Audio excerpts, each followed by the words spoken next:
Now, in this first part, I'd like to ask you some questions about yourself. Let's talk about where you live. Can you describe the house or apartment in which you live at the moment?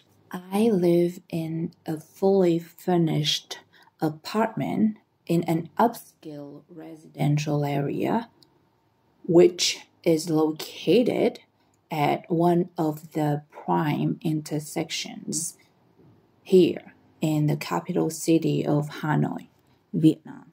Do you think it is better to live in a house or in an apartment? To tell you the truth, I prefer living in an apartment because it is significantly more convenient for residents. All the essential amenities such as swimming pools or entertainment areas are provided by the apartment building management. So we don't have to worry a whole lot about the upkeep. Do you like to have plants or flowers where you live? If I'm being completely honest, it would be nice if I had small pots of flowers like lilies or roses in my living quarter. However, I have to admit that I'm not the most caring person when it comes to watering the plants or tending to them on a regular basis. All in all, I am not big on having natural plants in my apartment. What are the advantages and disadvantages of a garden? Regarding the benefits of having a lush garden, the most noticeable perk is probably the fact that you got to look at beautiful flowers whenever you want. That greatly helps to ease your mind. On top of that, for a lot of people, they might grow a variety of vegetables themselves in their own garden. That way, they are not forced to buy store alternatives, which are more often than not as fresh, but definitely pricier. On the other hand, the biggest limitation I can think of is it is time consuming to tend to a garden.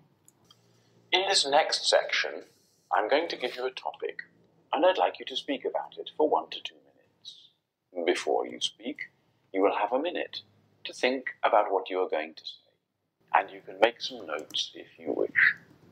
Here is your topic. I'd like you to describe one of your good friends.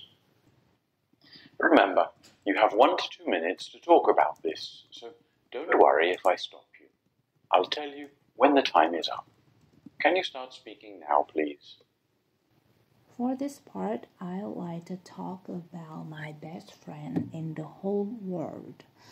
As a matter of fact, I met her for the first time in kindergarten, and we hit it off right away, sharing many similar interests such as singing and dancing.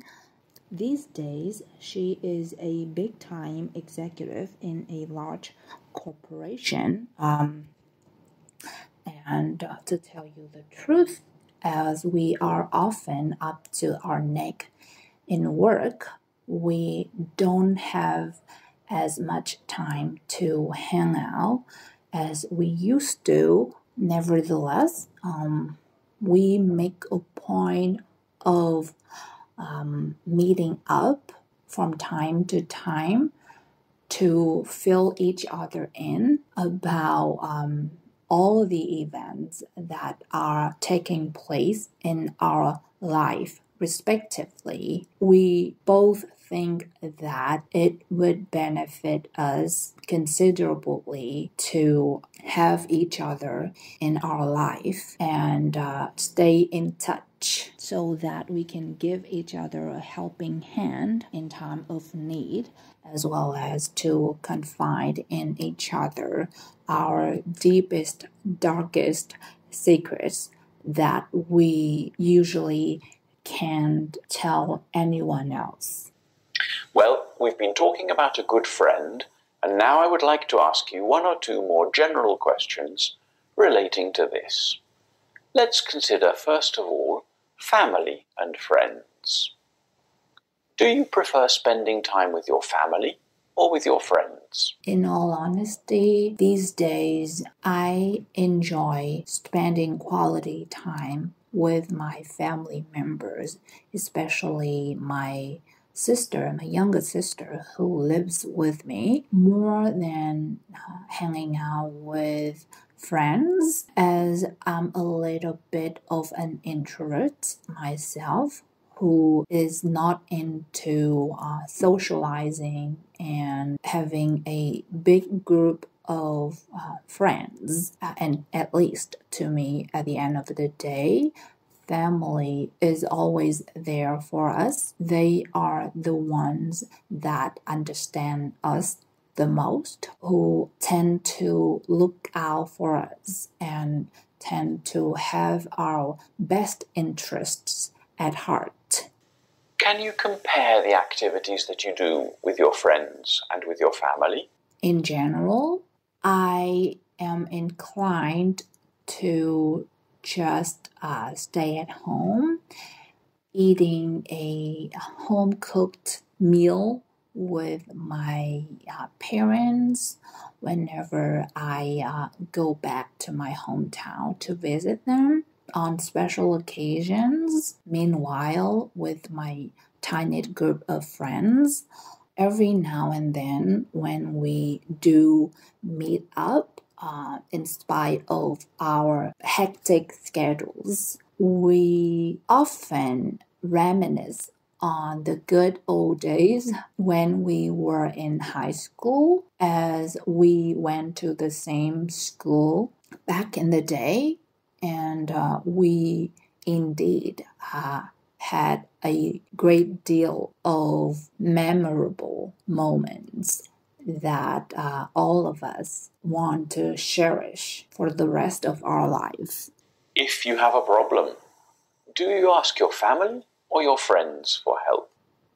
To tell you the truth, I pride myself on being a self-sufficient individual, and whenever an issue or a challenge arises, more often than not, I try to resolve it on my own rather than seeking help from others, be it my family or my friends. I guess I don't want to bother them with my own obstacles, as they all have their own lives. There are other commitments that they have to tend to.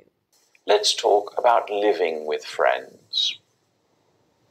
Do you live alone, with friends, or with family? As I mentioned before, I live with my younger sister in the capital city of Hanoi, away from my parents, who still live in our hometown in central Vietnam. I once did live for a period of time with my friends back when I was studying for my master's degree in the UK.